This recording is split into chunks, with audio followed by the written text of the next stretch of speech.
Hello everyone, welcome back to your own channel. कैसे हैं आप सब लोग। आज हम लोग अपना सैटर्न ट्रांजिट सीरीज़ को आगे कंटिन्यू करेंगे और एक और असेंडेंट के बारे में बात करेंगे, जिसमें हम असेंडेंट नहीं मून साइंस के बारे में बात करेंगे कि जिस मून जब उस असेंडेंट के पर्टिकुलर असेंडेंट के डिफरेंट हाउसेज में बैठेगा तो वो सैटर्न ट्रांजिट का रिजल्ट कैसे कैसे देगा। ठीक है, देखिए इस चार्ट में अगर आपको दिखेगा तो यहाँ पर कुछ लोग का क्वेश्चन था कि जुपिटर एरीज में क्यों है। ये थोड़ा सा गलत है। इसमें जुपिटर इस समय जो है वो टॉरस में ट्रांजिट कर रहा है और मई के मिड वगैरह में कहीं तो भी ये जुपिटर जो है आपका जेमिनी में जाएगा। जुपिटर के ट्रांजिट के बारे में हम डेफिनेटली सीरीज स्टार्ट करेंगे असेंडेंट वाली वेरी क्विकली, बट पहले अभी हमें सैटर्न वाला पूरा करना है। तो विल स्टार्ट विद सैटर्न। हम सैटर्न को कंप्लीट करेंगे और उसके बाद फिर हम लोग आगे बढ़ेंगे। ठीक है, चलिए क्विकली आज का वीडियो स्टार्ट करते हैं। देखो मैं वो सब चीज़ें रिपीट नहीं करूँगा जो मैं पहले आप लोगों को बता चुका हूँ कि मून साइन को हमें कैसे देखना है, कैसे एनालाइज करना है, क्या क्या चीज़ें और इम्पॉर्टेंट है। वीडियो स्टार्ट करेंगे और सब साइंस के बारे में बताऊँगा। बाकी चीज़ें आप लोगों को पता है, हम और वीडियोज़ में ऑलरेडी डिस्कस कर चुके हैं। आप लोग उनको देखें उन वीडियोज़ को और समझ जाएँ कि कैसे हम लोग रिजल्ट्स को ब्लेंड करेंगे, जिससे आप लोग को कोई कन्फ्यूजन ना हो। चलिए अब अगर मून जो है वो सेकंड हाउस में बैठा है किसी के, और हम बात कर रहे हैं यहाँ पर स्कॉर्पियो असेंडेंट की। ठीक है, तो स्कॉर्पियो असेंडेंट में मून अगर सेकंड हाउस में है और स्कॉर्पियो असेंडेंट वालों के लिए जो सैटर्न का ट्रांजिट होगा मार्च एंड से, वो होगा उनके फिफ्थ हाउस में, पाइसेस साइन में। अब मून जो है, अब हम यहाँ बात करेंगे मून लगन से। तो इस टाइम मून लगन जो है वो ये हो गया हमारा सेकंड हाउस सैजिटेरियस। तो मून लगन से सैटर्न जो है वो फोर्थ हाउस में ट्रांजिट करेगा। अब फोर्थ हाउस में तो करेगा, बट मून आपका कहाँ बैठा है, सैजिटेरियस साइन में। तो सैजिटेरियस में मून इज़ गुड और वो बैठा है फैमिली हाउस में, हाउस ऑफ इनकम में। तो वहाँ की चीज़ों को डेफिनेटली वो इफ़ेक्ट्स उसके आएंगे डिपेंडिंग अपॉन अदर प्लेसमेंट्स। तो वो कैसे इमोशनल, कितना माइंड आपका कैसे फ्लक्चुएट होता है, कितना आप किस चीज़ पे ज़्यादा इंक्लाइन होते हो, वो चीज़ें आपकी सेकंड हाउस से रिलेटेड मून की पोजीशंस पे, मून के अलग एस्पेक्ट्स और चीज़ों से जो मून पे आ रहे होंगे और ट्रांजिट से हमको पता लगेंगे। बट अब मून से फोर्थ हाउस में सैटर्न जा रहा है। तो फोर्थ हाउस क्या होता है? फोर्थ हाउस आपका mother land, mother happiness, containment,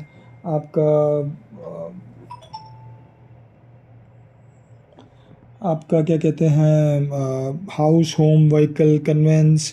ठीक है, और आपका लैंड, प्रॉपर्टी, इन सब चीज़ों से रिलेटेड आपका फोर्थ हाउस होता है। ठीक है, अब जब यहाँ पे मून से सैटर्न ट्रांजिट करेगा तो देखो, वैसे तो फोर्थ और 10th का कनेक्शन है, अच्छा है। केंद्र है, मैंने आपको पहले ही बताया अपने और वीडियोस में कि केंद्र और ट्राइन किसी भी हाउस, किसी भी प्लैनेट से हमेशा बहुत अच्छे होते हैं, शुभ फल देने वाले होते हैं। तो यहाँ पर जब शनि का गोचर उनके फोर्थ हाउस में हो रहा है मून से, तो फोर्थ हाउस रिलेटेड चीज़ों में डेफिनेटली आप लोगों को चीज़ों को फ़ायदा दिखेगा। ठीक, बट उसमें ये डिपेंड करेगा कि जुपिटर की कंडीशन कैसी है आपके चार्ट में, जुपिटर किस तरीके से बैठा है, क्योंकि दोनों हाउस जुपिटर से रिलेटेड है इस टाइम, राइट, चंद्रमा का भी और सैटर्न का भी। तो यहाँ पर हमें जुपिटर की कंडीशन बहुत इंपॉर्टेंट हो जाएगी। अगर जुपिटर आपका वीक है, ख़राब है, तो वो चीज़ों को थोड़ा सा डिफिकल्ट करेगा। फिर जुपिटर का ट्रांजिट कैसे हो रहा है, क्या हो रहा है, वो हम आगे बात करेंगे, बट वो भी चीज़ों को थोड़ा सा चेंज लाएगा। तो ये सब चीज़ें करके आप लोगों को मून से फोर्थ हाउस में जब सैटर्न ट्रांजिट करेगा तो थोड़ा सा हो सकता है मदर की हेल्थ को लेके आप लोगों को देखना पड़े, बट ओवरऑल ये ट्रांजिट जो है आप लोगों के लिए अच्छा होना चाहिए, अगर कोई और मेलेफिक इन्फ्लुएंस ज़्यादा नहीं है यहाँ पर। ठीक, अब हम बात करेंगे मून जब है आपका थर्ड हाउस यानी कैप्रिकॉर्न में बैठा होगा फॉर स्कॉर्पियो असेंडेंट। ठीक है, स्कॉर्पियो असेंडेंट के लिए मून जो है वो 9th लॉर्ड है, ये भी आपको हर जगह ध्यान रखना है। ठीक है, अब वो अपने से 7वें में बैठा हुआ है, तो ठीक है, बट यहाँ से सैटर्न जो है वो उसके तीसरे घर में ट्रांजिट कर रहा है। अब यहाँ पे मून जो है बहुत ही स्ट्रक्चर्ड हो गया अप्रोच में। अगर आप देखो emotion wise, approach wise moon बहुत स्ट्रक्चर्ड है, डिसिप्लिन है, क्योंकि वो कैप्रिकॉर्न में बैठा है। फिर नक्षत्र का डिपेंड करेगा, बट नक्षत्र के बारे में हम बाद में बात करेंगे कि कौन से नक्षत्र की सीरीज़ भी करेंगे, तो वो एक अलग टॉपिक होगा। बट अभी यहाँ से मून थर्ड हाउस में, सैटर्न थर्ड हाउस में है मून से, तो किन किन चीज़ों की तरफ आपका इमोशनल इंक्लिनेशन या आपका दिमाग जाएगा, वो हो सकते हैं आपकी कम्युनिकेशन, हो सकता है कोई कम्युनिकेशन रिलेटेड कोई काम, कोई चीज़, कोई इम्प्रूवमेंट करने की कोशिश करे, या कम्युनिकेशन की वजह से कुछ प्रॉब्लम भी आ सकती हैं अगर मून और सैटर्न का प्लेसमेंट और चीज़ों से नेगेटिवली इम्पैक्ट हो रहा है। शॉर्ट डिस्टेंस ट्रैवल्स हो सकते हैं, वो आपको हैप्पीनेस देंगे या वो आपको थोड़ा सा परेशान करेंगे, वो डिपेंड करेगा और चीज़ों के ऊपर, पर दोनों ही चीज़ें पॉसिबल हैं। ठीक है। फिर आपके छोटे भाई बहनों से रिलेशनशिप ख़राब, अच्छा, इमोशंस अप्स एंड डाउन, वो चीज़ें होने की पॉसिबिलिटी है। ठीक। फिर आपका डिज़ायर्स, आपकी विशेस, कैसे आपको उनको अप्रोच करते हो वो दिखाई देगा यहाँ से। तो ये सब चीज़ें थर्ड हाउस रिलेटेड आएंगी। मून यहाँ पे बहुत ही स्ट्रक्चर्ड साइन में बैठा है, तो डेफिनेटली वो बहुत ही प्रैक्टिकली ये सोचने की कोशिश करेगा इन सब चीज़ों के लिए। अब सैटर्न का ट्रांजिट होगा, इफेक्ट उस पर पड़ेगा। बट और चीज़ों के ऊपर अगर कुछ मेलेफिक इन्फ्लुएंस ज़्यादा बढ़ेंगे यहाँ पे मून के ऊपर या सैटर्न के ऊपर, या जुपिटर अगर ख़राब बैठा है, या आपका नेटल सैटर्न अगर ख़राब बैठा है, तो उन चीज़ों के ऊपर की वजह से प्रभाव पड़ के थोड़ा सा यहाँ पर परेशानी बढ़ सकती है, और अच्छा भी हो सकता है अगर वो सब चीज़ें अच्छी बैठी। दोनों ही केस पॉसिबल है। ठीक। तो इसको आप ऐसे एनालाइज करेंगे। अब हम बात करेंगे मून अगर जो है आपका चतुर्थ भाव में यानी कि फोर्थ हाउस में बैठा हुआ है, स्कॉर्पियो वृश्चिक लगन वालों के लिए, या चतुर्थ भाव जो है इनका बैठता है कुंभ। ठीक है। अब कुंभ का जो मून होता है, मैं आपको हर बार बताता हूँ, थोड़ा सा फ्लक्चुएटिंग माइंड होता है, कभी इधर कभी उधर, कभी खुश कभी दुखी, तो थोड़ा सा वो चीज़ें ज़्यादा हैं। अब चंद्रमा जो है इनके द्वितीय भाव में ट्रांजिट कर रहा है, शनि जो है चंद्रमा से। तो द्वितीय भाव आपका किन चीज़ों से रिलेटेड है? फैमिली से है, पैसों से है, इनकम से है, आपके फूड इनटेक से है, स्पीच से है। तो ये सब चीज़ें आपको थोड़ा सा यहाँ पर और एक और चीज़ होती है कि शनि दूसरे भाव में बैठ के हो सकता है आपको बाहर की यात्रा भी कराए, फैमिली से दूर ले जाए, वो चीज़ें भी पॉसिबिलिटी बनती है चंद्रमा से जब वो द्वितीय में बैठा है। अब बैठा पंचम में है तो पंचम के तो चीज़ें देगा लगन से, बट यहाँ पे द्वितीय भाव की रिलेटेड चीज़ें भी देगा, क्योंकि चंद्रमा से द्वितीय है, लगन से नहीं, चंद्रमा से। तो अब यहाँ पे वो चेंज कैसे करेगा? जब चंद्रमा से रिलेटेड चीज़ें यानी मन, माइंड, इमोशंस, वो कैसे बिहेव करेंगे आपका सेकंड हाउस के सैटर्न में, यानी कि सेकंड हाउस की चीज़ों को रिलेटेड, यानी फैमिली के लिए, इनकम के लिए, स्पीच के लिए, फूड इनटेक के लिए। ठीक है। ये सब चीज़ों में या फैमिली से दूर जाने पे वो मन कैसे रिएक्ट करेगा, वो चीज़ें हमें देखनी होंगी।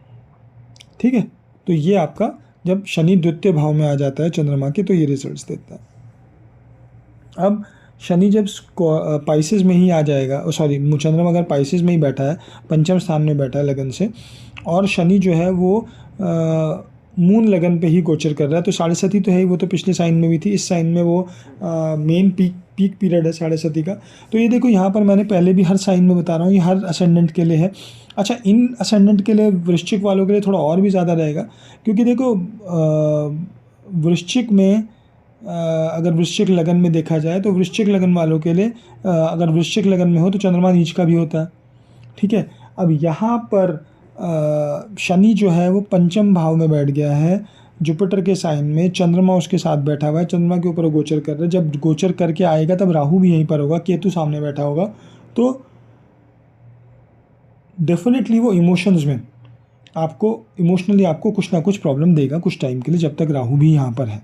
और वो चीज़ें किस हाउस से ज़्यादा रिलेट करेंगी? पंचम से, क्योंकि दोनों ही लगन से पंचम बैठ गया और चंद्रमा भी पंचम में बैठा हुआ है, तो चंद्रमा के लगन यानी कि पंचम भाव से रिलेटेड चीज़ों में, जैसे बच्चों से रिलेटेड चीज़ें हो गई, कोई रिलेशनशिप से रिलेटेड चीज़ें हो गई, ठीक है, आपका कोई गवर्नमेंट रिलेटेड चीज़ें हो गई, कोई आपका स्पेकुलेटिव बिजनेस, स्पेकुलेशन में कोई चीज़ है, कोई उस टाइप से आपका स्टॉक मार्केट रिलेटेड चीज़ें हो सकता है, वो आपको कोई इमोशनल दिक्कत दें, या वहाँ पे आप इमोशनली कोई ऐसा डिसीजन ले लें जिसको आप बाद में रिग्रेट करें।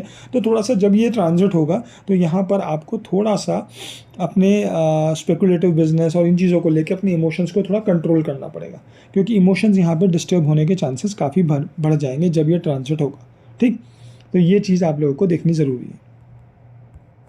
अब जब चंद्रमा आपका छठे भाव में बैठा है और शनि वहाँ से 12वें भाव में गोचर कर रहा है, तो देखो मैंने पहले ही बोला था कि 12वां और छठा, 12वां बैठा है आपका चंद्रमा छठे भाव में है, बट चंद्रमा से 12वें भाव में शनि का गोचर है। तो चंद्रमा से 12वें भाव में है, तो देखो ये भी एक फॉरेन ट्रैवल का योग बनाता है, आपको फॉरेन ट्रैवल करा सकता है, फैमिली से दूर तो ले जा ही सकता है।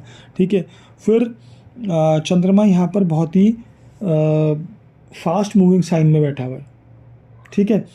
नक्षत्र डिपेंड करेगा अश्विनी में, भरणी में, किस में है, बट यहाँ पे बहुत ज़्यादा फास्ट मूविंग साइन में बैठा हुआ है। तो फिर वो अगर वो अश्विनी में है तो अलग तरह के रिजल्ट्स देगा, तब वो थोड़ा सा फास्ट सोचेगा, करेगा, तो उन चीज़ों से रिलेटेड चीज़ों में फ़र्क आएगा। भरणी में है तो एक अलग चीज़ का रिजल्ट आएगा, वो एक खैर डिफरेंट चीज़ है।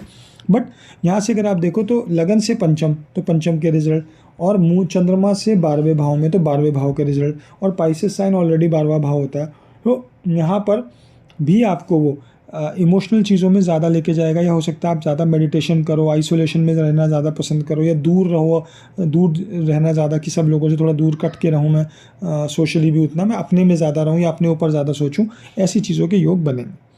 ठीक, तो वो आपका चंद्रमा अगर छठे भाव में है यहाँ पर वृश्चिक लगन वालों के लिए तो योग बनते हैं। अब चंद्रमा अगर सप्तम भाव में है वृश्चिक लगन वालों के लिए, तो यहाँ पे चंद्रमा उच्च का हो जाता है। ठीक, अब उच्च का चंद्रमा है और शनि वहाँ से 11वें भाव में गोचर कर रहा है, तो ये पोजीशन चंद्रमा के हिसाब से मैं सिर्फ बात कर रहा हूँ, ये अच्छी बैठती है, क्योंकि एक तो 11वें भाव में शनि, चाहे वो लगन से हो चाहे चंद्रमा से, अच्छे रिजल्ट्स देता है। दूसरी चीज़, चंद्रमा आपका उच्च का हो गया तो माइंड ऑलरेडी आपका स्टेबल है काफ़ी ज़्यादा। फिर शनि गोचर कर रहा है 11वें भाव में, तो 11वें भाव में जाकर वो आपको 11वें भाव रिलेटेड चीज़ें, जैसे कि फैमिली, नेटवर्क सर्कल, या आपका पब्लिक लाइफ, या सोशल मीडिया, एल्डर सिबलिंग्स, ठीक है, फिर आपका कोई रिकॉग्निशन जॉब से रिलेटेड, या ओवरऑल कोई ऐसी नॉर्मल रिकॉग्निशन जहाँ पे आप कोई चीज़ कर रहे हो उसका आपको रिवॉर्ड मिल जाए, ठीक है, मॉनेटरी भी हो सकता है और नॉर्मल रिवॉर्ड भी हो सकता है। ये सब चीज़ें होने के चांसेस बढ़ जाएंगे और इनसे आपको खुशियाँ मिलने के चांसेस बढ़ जाएंगे। हो सकता है दोस्तों में मन ज़्यादा लगे, बाहर ज़्यादा नेटवर्क सर्कल आपका बनने लगे और उनसे आप ज़्यादा इंटरेक्ट करने लगो शनि के इस गोचर से, तो ये चीज़ों के चांसेस यहाँ पे बढ़ जाएंगे। ठीक है, अब लगन से वो कैसे रिजल्ट देगा वो अलग है, क्योंकि पंचम में जा रहा है तो कहाँ देख रहा है, फिर पंचम से कैसे रिजल्ट बन रहे हैं। पर इनमें भी मैं आपको बता देता हूँ, जहाँ भी है डिस्पोजिटर थ्योरी हर जगह काम करेगी, तो आप देख लीजिएगा जुपिटर और आपका वीनस वो कैसे बैठे हैं। अगर वो अच्छे बैठे हैं तो और ज़्यादा अच्छे रिजल्ट्स मिलेंगे। ठीक है, सप्तम ऑब्वियसली रिलेशनशिप का है, तो वहाँ से रिलेटेड भी आपके इमोशंस की चीज़ों का फ़र्क पड़ेगा। अब देखो, जब अष्टम भाव में चंद्रमा बैठा हो वृश्चिक लगन वालों के, और यहाँ से आपका 10वें भाव में शनि का गोचर हो रहा है, तो देखो चंद्रमा के ना केंद्र बहुत इंपॉर्टेंट होते हैं। चौथा केंद्र जो होता है उसकी इंपॉर्टेंस होती है, फिर 7वें की ज़्यादा होती है और 10वें की सबसे ज़्यादा। तो यहाँ पर बैठ के चंद्रमा के 10वें भाव में जब शनि गोचर करेगा, तो यहाँ पे अच्छा जॉब चेंज या कोई नई जॉब लगना, या कोई पहली बार आपको कोई जॉब के लिए ट्राई कर रहे हो वो मिल जाना, कुछ ना कुछ करियर रिलेटेड चीज़ें अच्छी होंगी। बट ये हर किसी के लिए होगा नहीं, ऐसा नहीं है। सबसे पहली बात तो एक चीज़ आपको देखनी पड़ेगी कि चंद्रमा अष्टम में है। ओवरऑल अष्टम में चंद्रमा नीच का हो जाता है। ठीक है, अगर कालपुरुष कुंडली से देखो तो यहाँ पे चंद्रमा के इमोशंस में तो प्रॉब्लम आएगी। फिर वो जेमिनी साइन में बैठा हुआ है, ठीक है, मरकरी के साइन में बैठा हुआ है, तो बहुत फ्रेंडली साइन नहीं है। तो ये कोई चंद्रमा के लिए बहुत ही कंफर्टेबल पोजीशन नहीं है, स्पेशली वृश्चिक लगन वालों के लिए। तो जब चंद्रमा ऑलरेडी कंफर्टेबल नहीं है, तो 10वें भाव में शनि आएगा तो, और आपको जॉब रिलेटेड रिजल्ट्स भी देगा, पर आपको बुध की और बृहस्पति की पोजीशन देखनी है। अगर बहुत अच्छी बैठी है तो आपको डेफिनेटली बहुत अच्छे रिजल्ट्स मिल जाएंगे। अगर बुध और बृहस्पति भी खराब बैठे हैं, चंद्रमा यहाँ पे अष्टम का हो गया है, 10वें भाव में शनि गोचर करता है, तो ज़रूरी नहीं है कि आपको जॉब रिलेटेड चीज़ों में फ़ायदा हो। ऐसा हो सकता है कि आपको नुकसान भी हो सकता है अगर चीज़ें ज़्यादा अगेंस्ट है। ठीक, तो ये सिर्फ यही दिन दर्शाता कि अच्छी चीज़ें होंगी, ख़राब भी, पर हमें और चीज़ें भी देखनी पड़ेंगी। फिर लगन से वो कैसे रिजल्ट्स दे रहा है वो हमको देखने पड़ेंगे, और प्लैनेट के ट्रांजिट हम लोगों को देखने पड़ेंगे। तो ये सब चीज़ें जब आप एनालाइज करोगे तब रिजल्ट्स आप लोगों को क्लियर पता लगेंगे। ठीक, अब आपका चंद्रमा जो है वो नवम भाव में आता है वृश्चिक लगन के, अपनी राशि में, स्वराशि का है, तो चंद्रमा आपका काफ़ी स्टेबल पोजीशन में है। ठीक है, नवम भाव की चीज़ों से रिलेट करता है। यहाँ से अगर आप देखो तो ये नवम में बैठ के, नवम में ही चंद्रमा से नवम में गोचर कर रहा है शनि। ठीक है, तो चंद्रमा के त्रिकोण में है, तो त्रिकोण मैंने आपको बताया केंद्र और त्रिकोण बहुत इंपॉर्टेंट होते हैं। तो यहाँ से नवम में बैठ के वो लिविंग सिग्निफिकेंस में तो हो सकता है आपके फादर को थोड़ा सा कुछ इश्यूज़ दे, क्योंकि नवम में ही बैठा है और शनि नवम में गोचर कर रहा है, तो फादर के रिलेटेड चीज़ों को ध्यान रखिएगा। ज़रूर नहीं है इश्यूज़ हो, बट हो सकता है फादर रिलेटेड किस चीज़ों की वजह से आप मेंटली परेशान हो। ठीक है, तो वो थोड़ा सा देखने वाली चीज़ होंगी। उसके बाद और ये ज़रूरी नहीं है कि सिर्फ परेशानी हो सकता है कुछ चीज़ों में अच्छी भी चीज़ें हो सकती हैं, कुछ रिजल्ट्स अच्छे हो सकते हैं। फादर को हो सकता है आपके नवम भाव में बैठ के कोई यात्रा करा दे, ठीक है, या आपको फादर के साथ यात्रा करा दे। यात्रा के लंबे डिस्टेंस के लॉन्ग डिस्टेंस जर्नीज़ के योग बन रहे हैं, ठीक है, पिलग्रिमेजेस के, धर्म की तरफ जाना, वो सब चीज़ों के योग बन रहे हैं। हो सकता है या तो आपका या फादर का इंक्लिनेशन वहाँ पे ज़्यादा बढ़ जाए, ठीक। अब उसके बाद हाँ, तो त्रिकोण का कॉम्बिनेशन है तो ये अच्छा है, ओवरऑल अच्छा है, जो वैसे भी करियर वाइज भी और चीज़ों के लिए नॉर्मली आपके अच्छा रहेगा।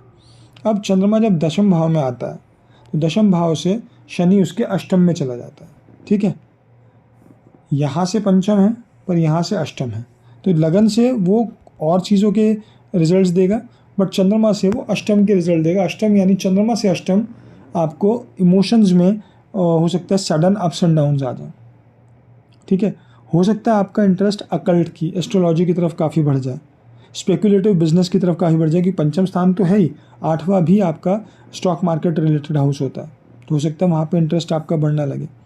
एस्ट्रोलॉजी का हो सकता है कि आप काफ़ी ज़्यादा उसके बारे में कुछ पढ़ने लगो, देखने लगो, समझने लगो, या एस्ट्रोलॉजर्स के पास ज़्यादा जानने लगो, ऐसी चीज़ों के योग बनने शुरू हो जाते हैं, ठीक।